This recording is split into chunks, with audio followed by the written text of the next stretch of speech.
Hello dear students, welcome to Pratima maths classes. तो आइए करते हैं एक्सरसाइज 3.2 चैप्टर 3 की। जो एक्सरसाइज 3.1 है वो आपके उसमें सिलेबस में नहीं है, तो हम 3.2 से स्टार्ट करेंगे।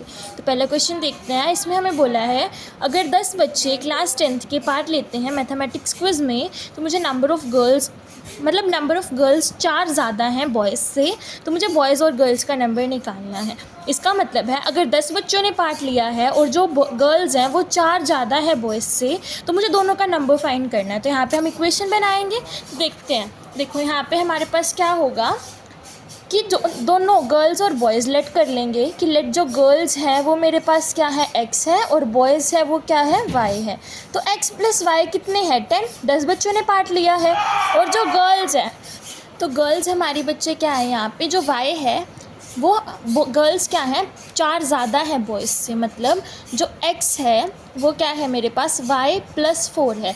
मतलब बॉयज़ में अगर मैं 4 और जोड़ दूँ तो मेरे पास गर्ल्स आ जाएंगी। तो यहाँ पर जो x है अगर उसकी जगह मैं इस इक्वेशन में ये वैल्यू पुट कर दूँ तो मेरे पास क्या बन जाएगा, देखो। तो x की जगह मैं रख दूँगी y plus 4 plus y equals to 10 आ जाएगा। तो y प्लस वाई कितना हो जाएगा 2y इक्वल्स टू, और ये 4 इधर चला जाएगा माइनस में, तो 10 माइनस 4 हो जाएगा। यहाँ पे आ जाएगा 6 और 2y, y कितना आ जाएगा 3, और y मेरे पास क्या था बॉयज़, तो बॉयज़ की वैल्यू कितनी आ गई 3, और गर्ल्स 4 ज़्यादा थी, मतलब x क्या था y प्लस 4 था, तो 3 प्लस 4 कितना हो जाएगा 7, मतलब गर्ल्स कितनी है 7। अब हम चलेंगे बच्चे नेक्स्ट क्वेश्चन की तरफ।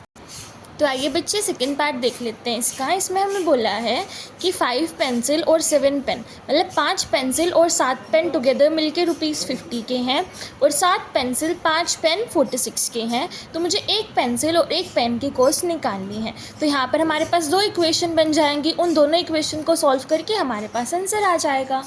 तो देखते हैं कैसे सॉल्व करेंगे। यहाँ पे सेकेंड क्वेश्चन में हम क्या कर लेंगे, लेट एक्स क्या है मेरे पास कॉस्ट है, cost of 1 pencil, and y क्या है बच्चे कॉस्ट ऑफ 1 पेन, ठीक है।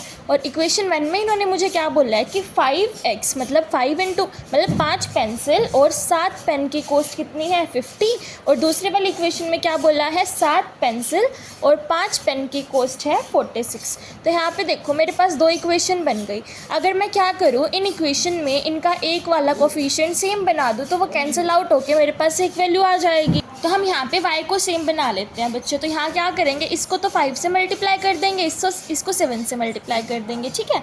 तो मल्टीप्लाई करके देखते हैं हमारे पास क्या आएगा। ये फर्स्ट इक्वेशन है, ये सेकंड इक्वेशन है। फर्स्ट इक्वेशन क्या हो जाएगी मल्टीप्लाई होने के बाद 25x plus 35y equals to 250, और सेकंड इक्वेशन हो जाएगी 49x plus 35y equals to 322। अब मेरे पास 2 इक्वेशन आ गई। अब इनको मैं क्या कर लूँगी, सब्ट्रैक्ट कर लूँगी। माइनस करते वक्त मेरे पास साइन चेंज होता है, तो यहाँ माइनस आ जाएगा, यहाँ भी माइनस, यहाँ भी माइनस। तो इनको तो देखो कैंसिल आउट ही कर देंगे। तो यहाँ पे मेरे पास कितना बचेगा 24x, और ये माइनस हो के कितना आ जाएगा बच्चे यहाँ पे 72। तो यहाँ पे x की वैल्यू क्या आ जाएगी 72/24। कैंसिल आउट करेंगे तो x आ जाएगा मेरे पास 3। तो मतलब एक x की कॉस्ट मतलब एक पेंसिल की कॉस्ट कितनी है 3। तो एक वैल्यू को पुट करके एक इक्वेशन में मैं पेन की कॉस्ट निकाल लूँगी। तो हम आगे की तरफ प्रोसीड करते हैं। यहाँ पर x मेरे पास क्या है 3, तो एक इक्वेशन ले लेते हैं 5x plus 7y equals to 50, जो पहली इक्वेशन थी। तो यहाँ पे x की वैल्यू पुट करो 5 × 3 प्लस 7y इक्वल्स टू 50। यहाँ पे आ जाएगा 15 plus 7y equals to 50। 7y ये 15 इधर जाएगा, 50 माइनस 15 तो कितना हो जाएगा 35। y is equals to 35/7। 7 से 35 काटेंगे 5 पे, तो मतलब एक पेन की कॉस्ट आ गई 5। तो यही मेरे क्या हो जाएंगे बच्चे आंसर हो जाएंगे। अब हम चलेंगे नेक्स्ट क्वेश्चन की तरफ।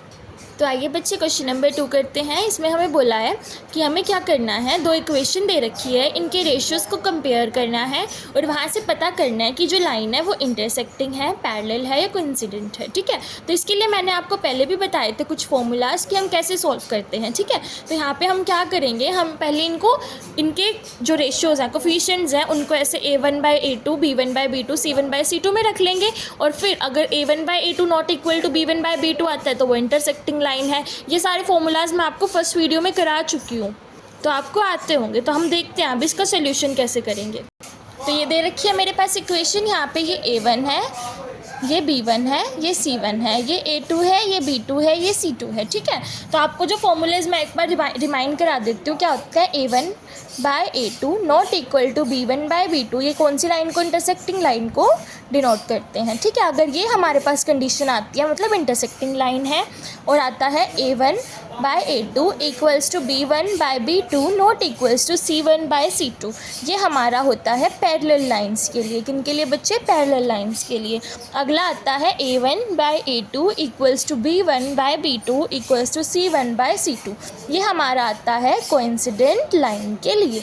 तो ये मेरे पास तीनों फॉर्मूलेज होते थे, बस अब हमें क्या करना है, यहाँ पे सिंपल से इनकी वैल्यूज़ निकालनी है। तो कंपेयर करके देखो, A1/A2 क्या आएगा 5/7, B1/B2 क्या आएगा बच्चे -4/6, C1/C2 क्या आएगा बच्चे 8/9। तो हम इसको फर्दर काट सकते हैं, तो काट देंगे 2/3 पे। तो यहाँ देखो और कोई कंडीशन तो नहीं बन रही, तो एक कंडीशन तो बन रही है कि जो A1/A2 है, A1/A2 is not equal to B1/B2। ये कंडीशन यहाँ पे सेटिस्फाई हो रही है ना हमारे पास। तो ये कौन सी लाइन है बच्चे? इंटरसेक्टिंग लाइंस है। तो ऐसे इन क्वेश्चंस को आपको इस तरीके से करना है। तो बेटर है कि हम सारे क्वेश्चन ना करके एक बार सिर्फ ये चेक कर ले कि टाइप कैसा है, कैसे सॉल्व करने हैं। तो अगर ऐसा हमें समझ आ जाएगा तो अब हम चलते हैं क्वेश्चन नंबर 3 की तरफ। तो समझते हैं क्वेश्चन नंबर 3। क्वेश्चन नंबर 3 में हमें क्या बोला हुआ है कि हमें यहाँ पे ना देखो इक्वेशन दी हुई है, तो यहाँ पे भी हमें कंपेयर ही करना है रेशियोज़ को। बट यहाँ पे हमें क्या करना है, इन रेशियोज़ को कंपेयर करके यहाँ पे हमें बताना है कि वो कंसिस्टेंट है कि इनकंसिस्टेंट है। और कंसिस्टेंट इनकंसिस्टेंट के लिए भी हमारे पास कंडीशन है सॉल्व करने के लिए। तो सबसे पहले आपको कॉन्सेप्ट समझना होगा कि कंसिस्टेंट इनकंसिस्टेंट हम निकालते कैसे हैं, इसके पीछे क्या कॉन्सेप्ट है, तभी हम क्वेश्चन की तरफ बढ़ेंगे। तो सबसे पहले हम कॉन्सेप्ट क्लियर करते हैं। तो आइए समझते हैं बच्चे। तो जब भी हमारे पास A1x plus B1y equals to C1 और A2x plus B2y equals to C2, इस तरीके से दो लीनियर इक्वेशन दी होती हैं, ठीक है। देखो देख लो ध्यान से, इस तरीके से अगर दो लीनियर इक्वेशन दी होती हैं तो यहाँ पे हमें क्या चेक करना होता है, A1/A2 not equal to B1/B2। जैसे पीछे आया था, अगर इस तरीके का कुछ भी आता है तो वो क्या है हमारे पास, कंसिस्टेंट है और एंड हैज़ मैनी सॉल्यूशंस, और उसके सॉल्यूशन भी बहुत सारे हैं, ठीक है। सॉरी, यूनिक सॉल्यूशन आएगा यहाँ पे, एंड हैज़ यूनिक सॉल्यूशन। तो इस तरीके से इसके लिए पहली कंडीशन ये होती है।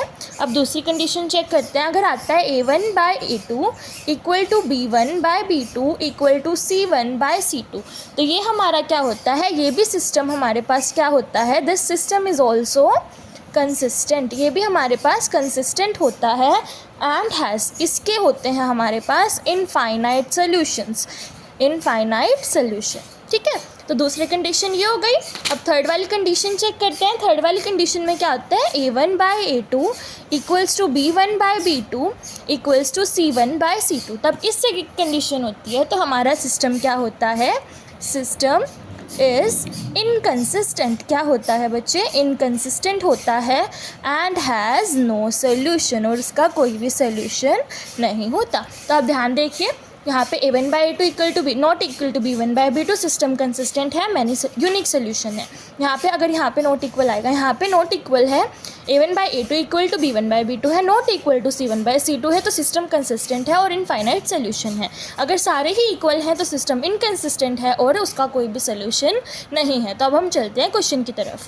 तो यहाँ पे बच्चे हमें ये इक्वेशन दी हुई थी, यहाँ पे वैल्यू रख लो। A1 इक्वल्स टू 3 है, B1 इक्वल्स टू 2 है, C1 इक्वल्स टू 5 है, A2 इक्वल्स टू 2 है, B2 इक्वल्स टू -3 है, और यहाँ पे C2 इक्वल्स टू 7 है। तो A1/A2 रखो क्या आएगा, 3/2, B1/B2 रखो क्या आएगा, -3/2, C1/C2 रखो क्या आएगा, 5/7।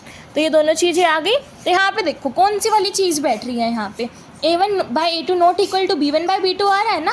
तो यहाँ पे हम क्या बोल सकते हैं, A1/A2 not equal to B1/B2, और ये सिस्टम हमारा क्या है, कंसिस्टेंट है। कौन सा है, कंसिस्टेंट है। तो यहाँ पे हमने ये करके देख लिया है। अब हम चलते हैं, इसका 1-2 पार्ट और कर लेते हैं, फिर आज की वीडियो में हम इतना ही कवर करेंगे, फिर आगे क्वेश्चंस नेक्स्ट वीडियो में देखेंगे। हमें ये इक्वेशन दी हुई है बच्चे, तो देखो यहाँ पे A1 की वैल्यू क्या है, 5, A1/A2 इक्वल्स टू 5/-10, काट के कितना आ जाएगा 1/-2। B1/B2 क्या है -3/6, काट के आ जाएगा -1/2। C1/C2 है मेरे पास 11/22, काट के क्या आ जाएगा -1/2। तो यहाँ पे तो तीनों ही चीज़ें सेम है मेरे पास। तो तीनों चीज़ें कब सेम होती हैं? जब सिस्टम हमारा क्या होता है, इनकंसिस्टेंट। तो इसका भी आंसर क्या आ जाएगा बच्चे, इनकंसिस्टेंट आ जाएगा। तो आज की वीडियो में हम इतना ही कवर करेंगे। आई होप आपको सारे के सारे कॉन्सेप्ट्स क्लियर हो गए होंगे। तो आगे क्वेश्चन हम नेक्स्ट वीडियो में कवर करेंगे। Till then bye bye and like share subscribe my channel.